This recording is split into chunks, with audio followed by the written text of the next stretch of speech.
Dieu est merveilleux, Dieu est bon. Alléluia. Amen. Nous vous saluons tous au nom de notre Seigneur Jésus-Christ. Soyez bénis, peuple du Seigneur. Alléluia. Vous avez fait le bon choix d'être là. Le Seigneur répand ses regards sur vous. Amen. Amen. Vous avez fait le bon choix. Alléluia. Malgré les circonstances, mais vous avez choisi la bonne part. Comme Marie. Pendant que Marthe était en train de préparer, de vaquer à d'autres choses, Marie était au pied de Jésus-Christ pour écouter les paroles qui sortaient de la bouche. Car l'homme ne vivra pas de pain simplement, mais de toutes paroles qui sortent de la bouche de l'Éternel. Amen. Amen. Amen. Amen. Si cela dépendait que de la nourriture, les gens ne pouvaient pas faire 10 jours, 1 mois sans manger. Ils le font. Amen. Amen. Dieu soit loué. Amen. Une fois de plus, notre Dieu vous bénisse. Nous continuons à servir le Seigneur car il nous a appelés pour cela. Nous avons une visiteuse, une personne au milieu de nous que nous ne connaissons pas. Nous vous saluons et nous vous accueillons au nom de notre Seigneur Jésus-Christ. Amen. Ma sœur, soyez bénis. Amen. Si vous voulez vous présenter, ce sera quand même bien. Comment vous appelez? Où est-ce que vous restez? Moi, c'est Kwasi Mélanie. Kwasi Mélanie. Je suis la sœur de Sœur Agathe. Amen. Amen. Le Seigneur vous bénisse. Soyez la bienvenue. Sentez-vous à l'aise. Vous êtes dans la maison de votre Père. Amen. Si vous voulez crier, criez à haute voix plus que nous. Chantez à haute voix plus que nous. Tapez la main plus que nous. Amen. Amen. Parce que vous êtes en face, en présence de votre Père. Amen. Alléluia. Amen. Rapidement, nous allons prendre nos Bibles. Nous allons lire dans Exode chapitre 12, verset 1 à 14. Exode, c'est le deuxième livre de la Bible. Exode chapitre 12, le verset 1 à 14.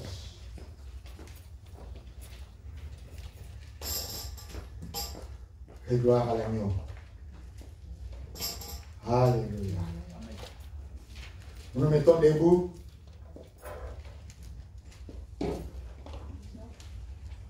Exode chapitre 12, le verset 1 à 14.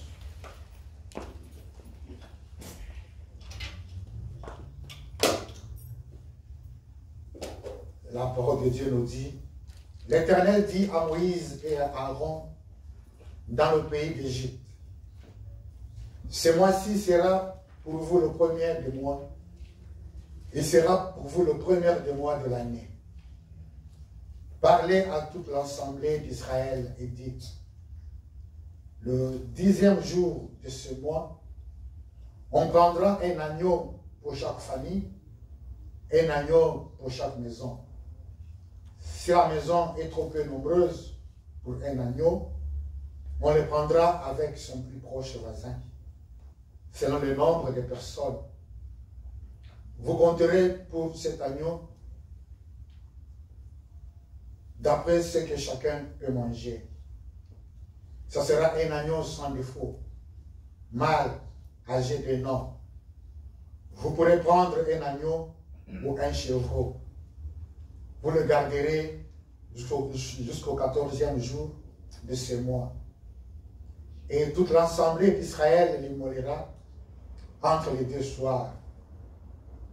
On prendra de son sang et on en mettra sur les 2 poteaux et sur le linteau de la porte des maisons où on le mangera. Cette même nuit, On en mangera la chair rôtie au feu. On en mangera avec le pain sans levain et des herbes amères. Vous ne les mangerez point à demi-cuit ou bouillis sans l'eau, mais il sera rôti au feu avec la tête, les jambes et l'intérieur. Vous n'en laisserez rien jusqu'au matin. Et s'il en reste quelque chose le matin, vous le brûlerez au feu. Quand vous le mangerez, vous aurez vos reins sains, vos souliers aux pieds et votre bâton à la main, et vous le mangerez à la hâte.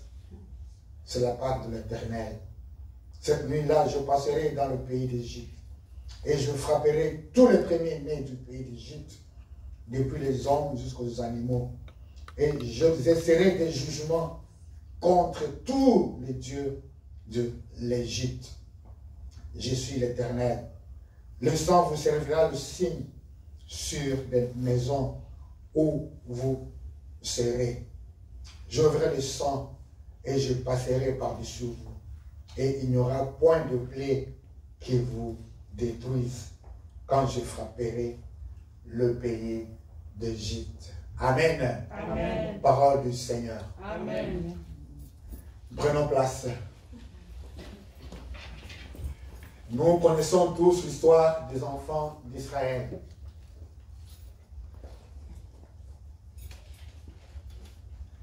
Lorsqu'ils sont venus en Égypte, toute la famille de Jacob, alors que Joseph était intendant, soi-disant premier ministre en Égypte, sa famille est venue habiter avec lui. Joseph est allé dire à Pharaon, voici ma famille.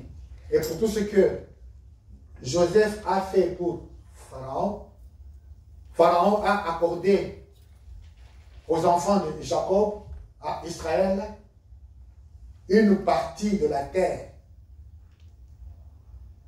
Une partie de la terre ou une région qui était fertile où ils pouvaient paître leurs troupeaux. Car Pharaon leur avait posé la question, qu'est-ce que vous savez faire dans la vie? Oh, nous sommes des bergers. Non, nous n'avons que des troupeaux. Ah bon? Si c'est cela, Égypte a une région verte. Allez-y vous installer là-bas et faites votre travail. Ils sont partis habiter Goshen. Ils se sont multipliés, sont devenus nombreux. Et le Pharaon a profité de ce nombre-là pour les utiliser, les rendre esclaves pour travailler pour lui. Charge, le poids du travail était devenu lourd, à point que les enfants d'Israël commencent à crier, à invoquer Dieu, la délivrance.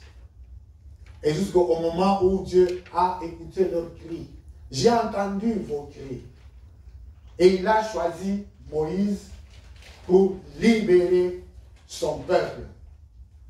Et pour libérer le peuple, Dieu a planifié des stratégies. Il a appelé Moïse et son frère Aaron.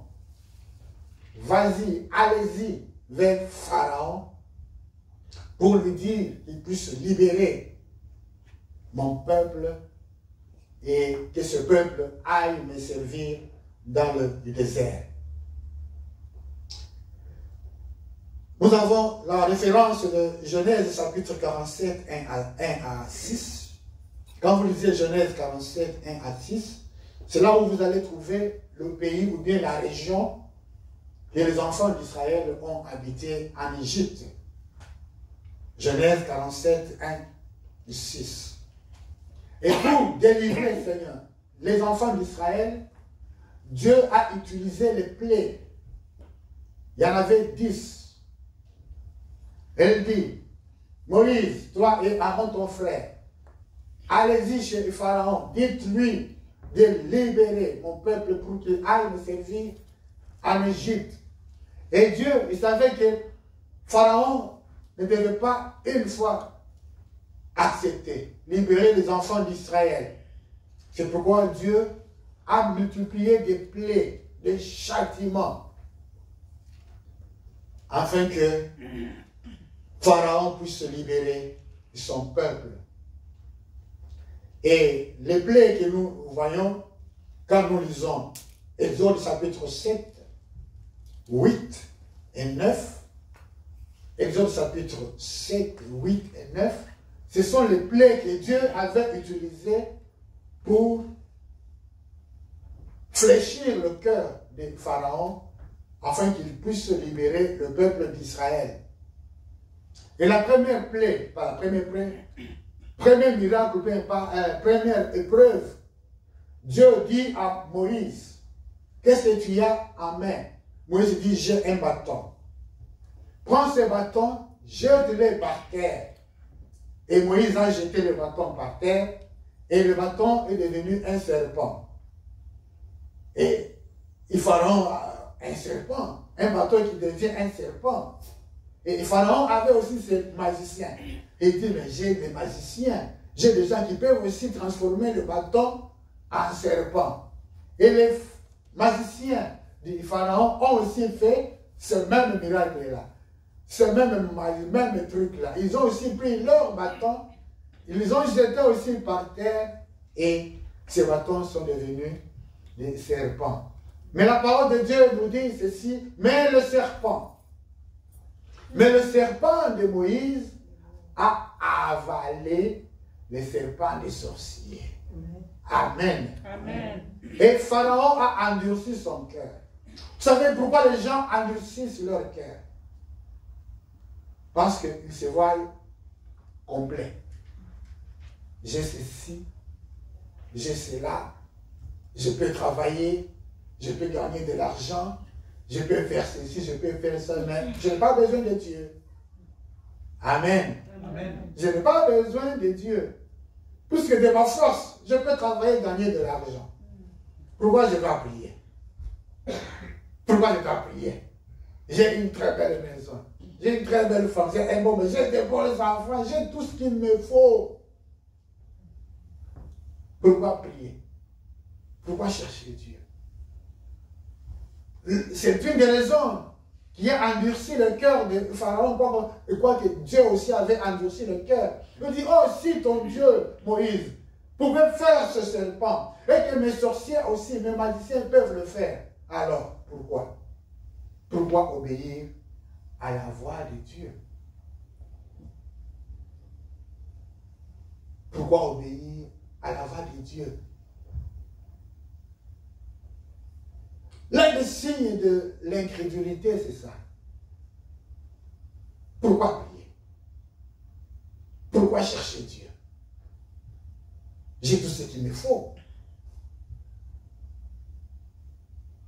L'incrédulité. Et Dieu a multiplié encore. La deuxième plaie. Et quand vous regardez, il y avait certaines des plaies que les magiciens pouvaient aussi reproduire.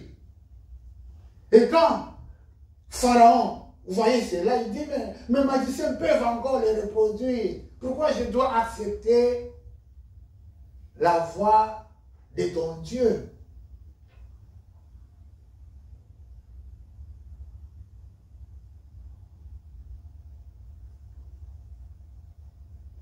Les gens disent, j'ai suffisamment à manger, à boire. J'ai suffisamment de quoi me vêtir. Pourquoi chercher Dieu? Pourquoi chercher Dieu?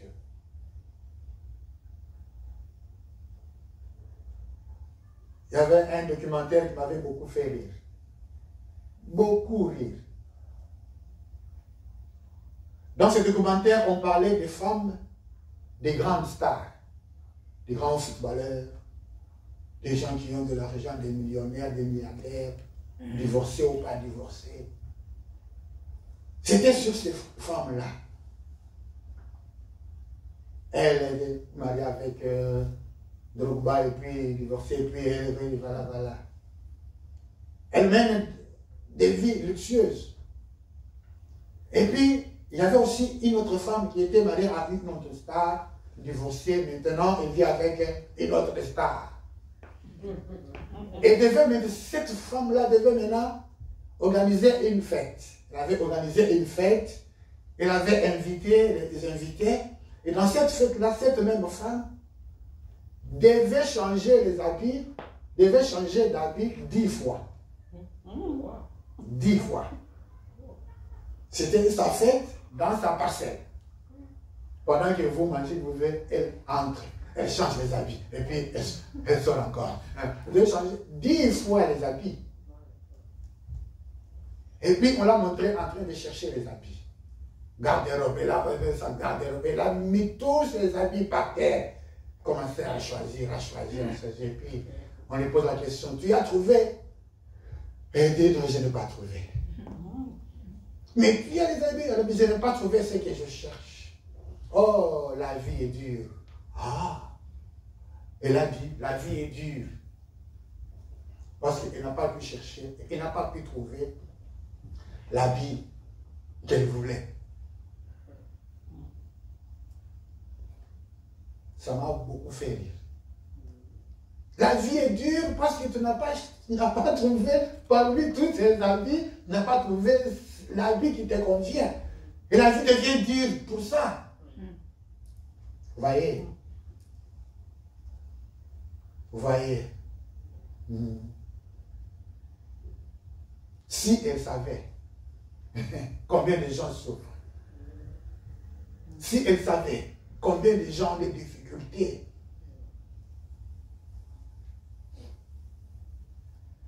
elle vit bien, elle a une grosse voiture, mais juste pour un habit.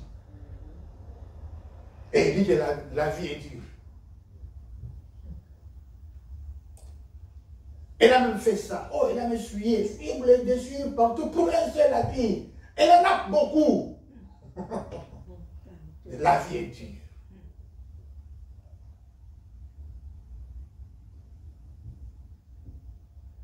Et puis Dieu dit à Moïse, prends de la poussière, jette-la, ça va se transformer en poux.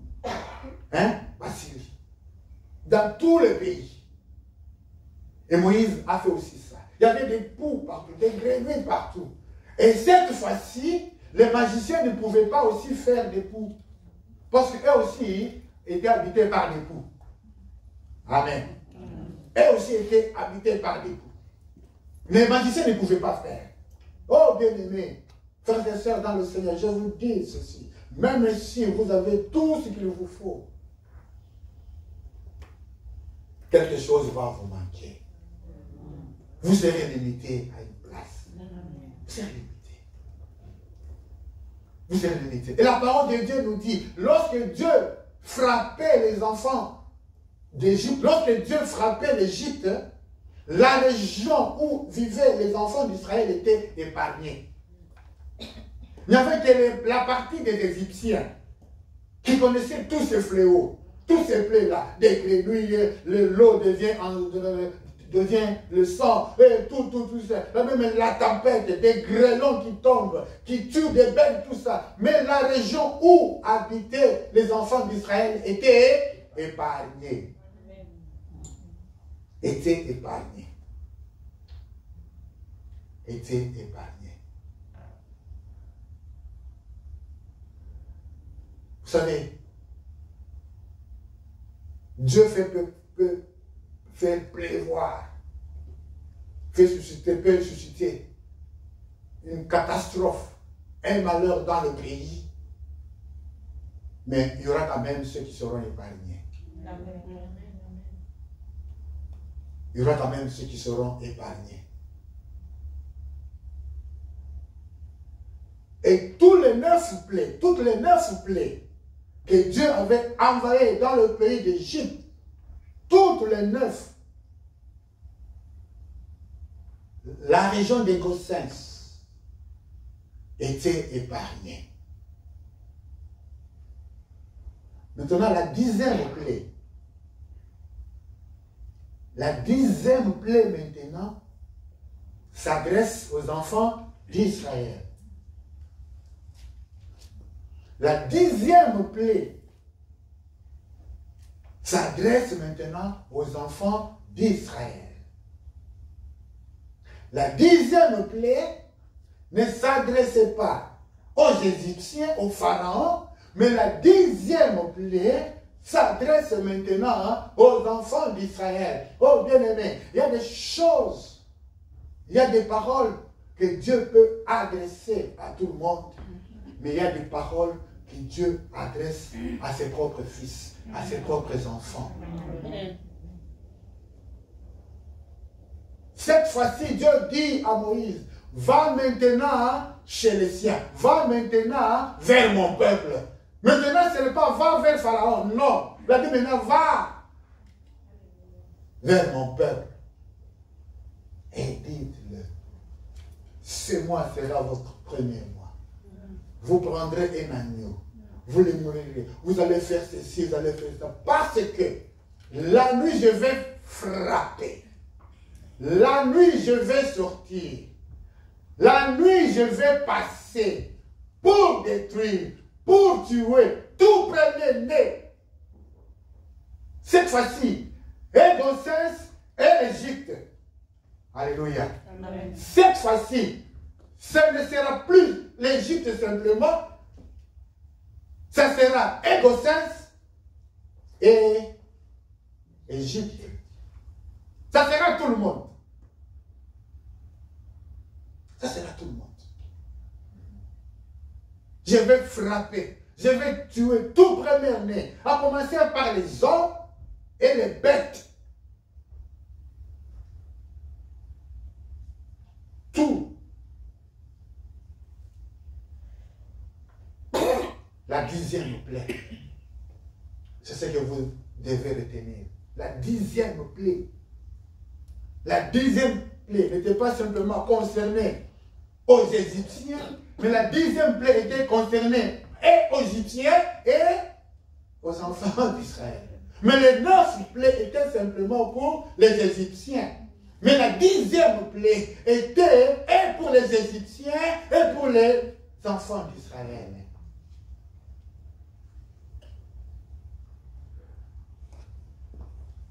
Qui devait être épargné?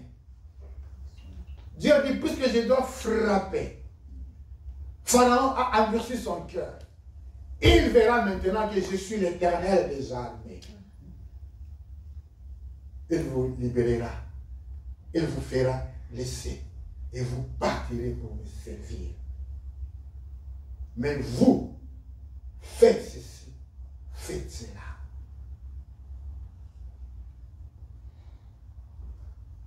La leçon que nous pouvons tirer de cette 10e plaie, c'est quoi?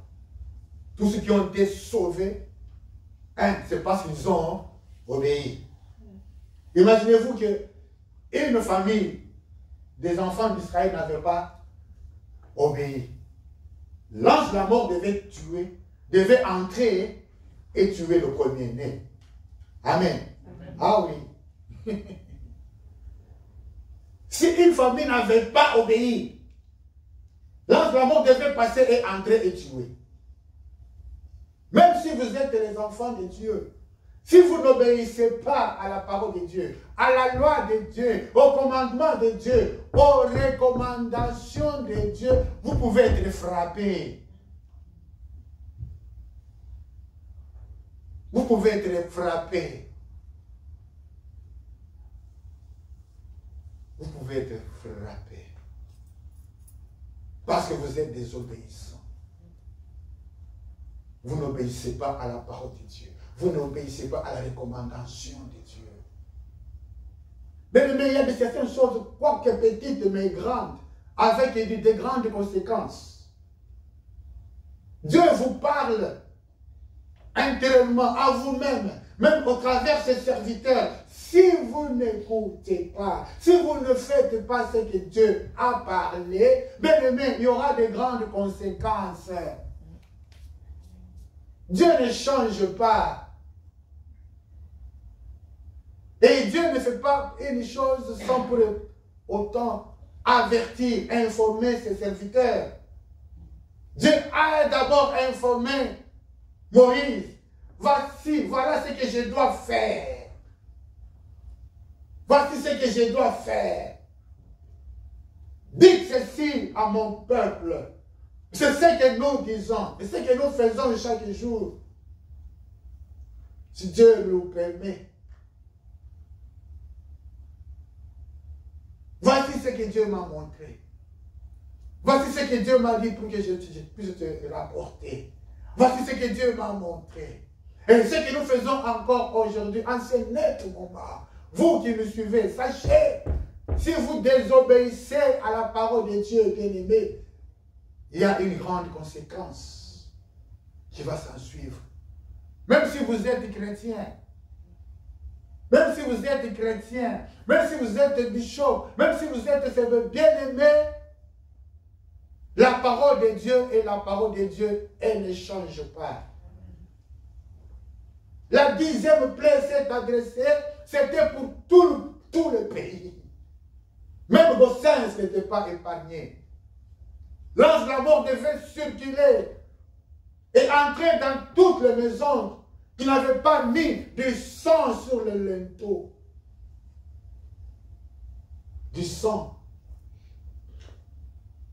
L'ange de la mort devait circuler et entrer dans toutes les maisons qui n'ont pas mangé de l'agneau. Devait entrer. Tous les pays d'Égypte. Tous les pays d'Égypte. La 10e plaie. La 10e plaie était pour tout le monde. Mais ceux qui ont été avertis, le peuple de Dieu, comme Dieu nous avertit chaque jour, comme Dieu nous parle chaque jour dans nos cœurs. Il nous parle chaque jour. Il nous avertit. Même des choses petites. Tu vois, tu sens, tu entends une voix intérieure qui t'essouffle. Fais ceci, fais cela. Lève-toi et prie. Lève-toi et prie. Et souvent nous nous rendons compte après, oh, j'avais quand même pensé, j'avais quand même entendu quelque chose qui me disait, fais ceci, fais cela. Et pourquoi tu n'as pas fait? Pourquoi tu n'as pas agi?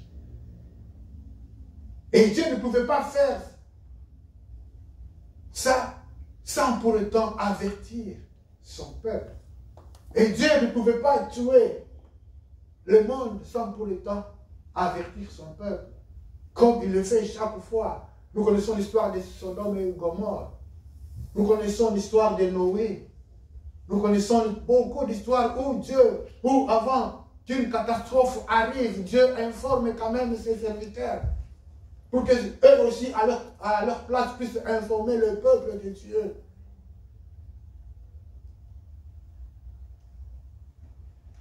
Il y aura des temps difficiles. Mais Dieu nous informe déjà, nous prépare déjà à l'avance. Quand ceci viendra, vous ferez ceci, vous ferez ceci, vous ferez ceci.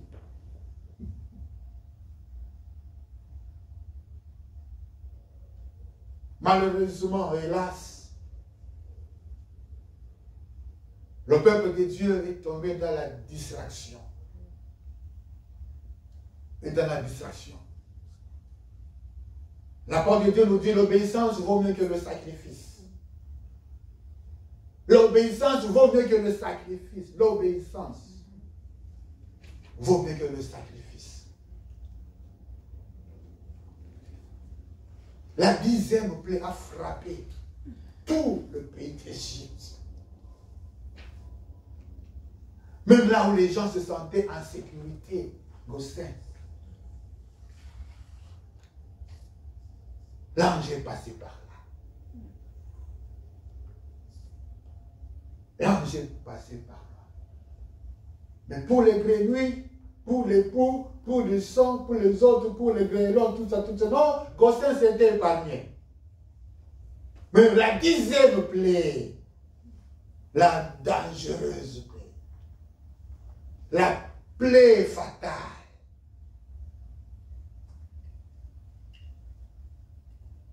N'a pas épargné personne. À la seule condition, vous obéissez à ce que Dieu a dit. Prenez l'agneau, tuez l'agneau, rôti, prenez le sang, mettez-les sur les linteaux, mangez avec la ceinture et le bâton, mangez à la hâte, éternellement, toute la nuit. L'ange de la mort, quand il passera, lorsqu'il verra le sang dans la maison, sur la maison, il va passer.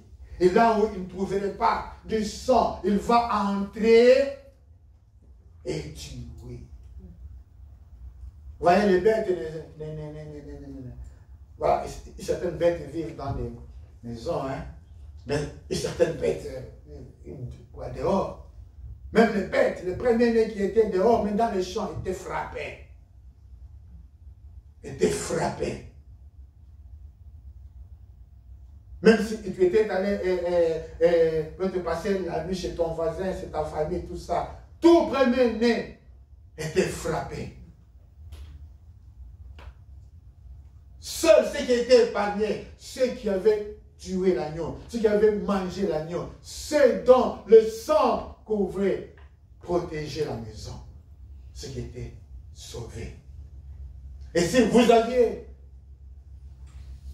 des visiteurs dans votre maison, ils avaient aussi profité de cette grâce.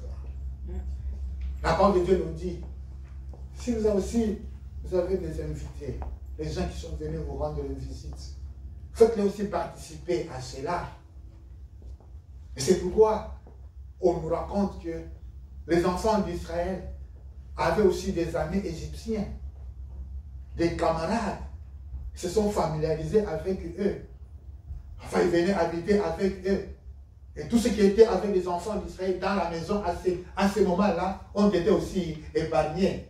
Et lorsque les enfants d'Israël ont sorti de l'Égypte, ils ont été accompagnés par certains des Égyptiens. Ils ont aussi bénéficié de cette grâce. Qui est ton ami? Avec qui tu marches? Qui est ton ami? Qui est ton pire? Avec qui tu collabores? Avec celui qui a l'Esprit de Dieu? Avec celui qui a grâce de Dieu sur lui? Celui qui peut te donner de bons conseils? Celui qui peut te montrer un bon chemin? Ou celui qui peut te garder? Si quelqu'un est déjà égaré, combien il peut montrer un bon chemin à quelqu'un d'autre? Si lui-même est déjà égaré? Jamais. Si lui-même est déjà perdu, combien il va montrer le bon chemin à quelqu'un d'autre? Qui est ton ami? Qui tu fréquentes? Qui tu fréquentes? Certaines personnes bénéficient de la grâce des autres. Bien aimé, si vous habitez une maison où il y a des serviteurs de Dieu, quelqu'un qui respecte Dieu, qui craint Dieu dans cette maison-là, et si vous y habitez, vous bénéficiez aussi de la grâce de cette personne-là. De cette personne-là. Et quand vous sortez, vous partez, si quelqu'un reste à la maison en train de prier, intercéder pour vous, bien-aimés, vous bénéficiez aussi de la protection de Dieu. Bien-aimés, soyez heureux. Soyez fiers si vous avez dans votre famille, entourage, quelqu'un qui prie Dieu. En vérité et en esprit. Réjouissez-vous, car vous bénéficiez de la grâce de Dieu.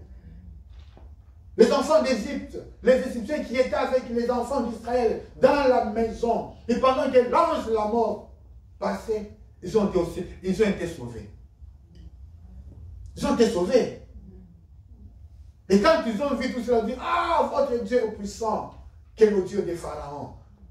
C'est que nous avons dit, il va détruire ces dieux-là, ces petits dieux-là, il va les détruire. Lorsque les enfants d'Égypte ont vu cela, Ils ont dit, ah, alors, le Dieu des Hébreux est un grand Dieu. Partons avec eux. Partons avec eux. Mais qui tu fréquentes? Qui tu fréquentes? Qui tu parles? Qui bénéficie tout de cette grâce-là? Cette histoire-là, je vous ai déjà raconté cette histoire-là.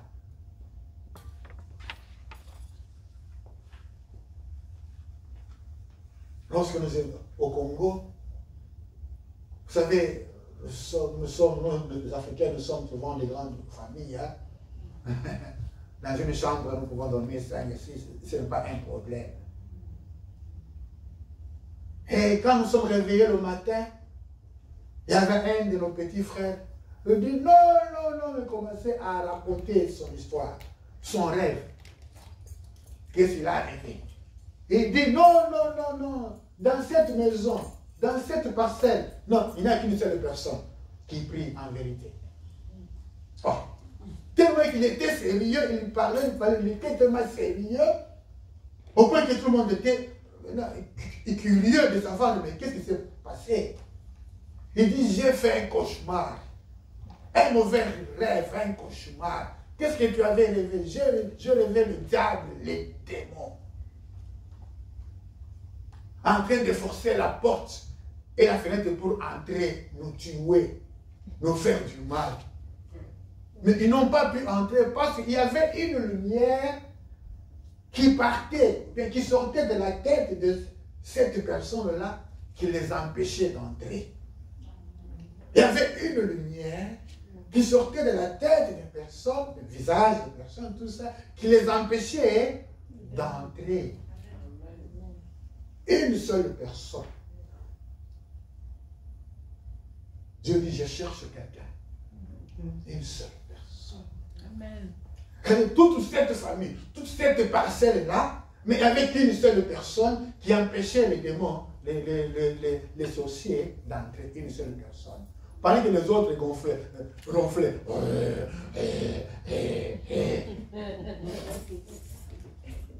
Une seule personne. Ce petit-là dit, non, nous tous ici, 0. J'ai pris, mais ce que j'ai vu, non. Prions en vérité. C'est sérieux. Une seule personne a sauvé toute une parcelle. Amen. Une seule personne a sauvé toute une parcelle. Et une femme raconte. Non, ce n'est pas cette femme-là, c'est son fils qui racontait, qui est venu donner témoignage. Et il dit, j'étais bouleversé, troublé, stressé. Alors, j'ai décidé d'aller me suicider. Mais j'étais dans un train comme ça. Et puis quand je suis entré dans un train, pendant que le train roulait à grande vitesse, j'ai fait tout pour ouvrir la porte et pour sauter. Mais j'ai senti quelqu'un qui était derrière moi me tirer afin que je ne saute pas. Quand je regardais, je n'ai vu personne. J'ai encore fait. Au point que les gens qui étaient avec moi, hey, toi, qu'est-ce que tu fais? Ils m'ont retenu. Et puis quand je suis revenu à la maison, j'ai parlé quand même à maman. Maman, pardonne-moi. Voici ce qui s'est passé. Sa maman lui pose la question, c'était à quelle heure? À telle heure. Sa maman commence à remercier le Seigneur. À genoux, commence à élever le nom de Jésus-Christ. Et maman, pourquoi tu fais ça? Qu'est-ce qui s'est passé? Maman était en train de pleurer. Et il dit, fils, je sais que c'est à ce moment-là que j'étais à genoux et je priais pour toi.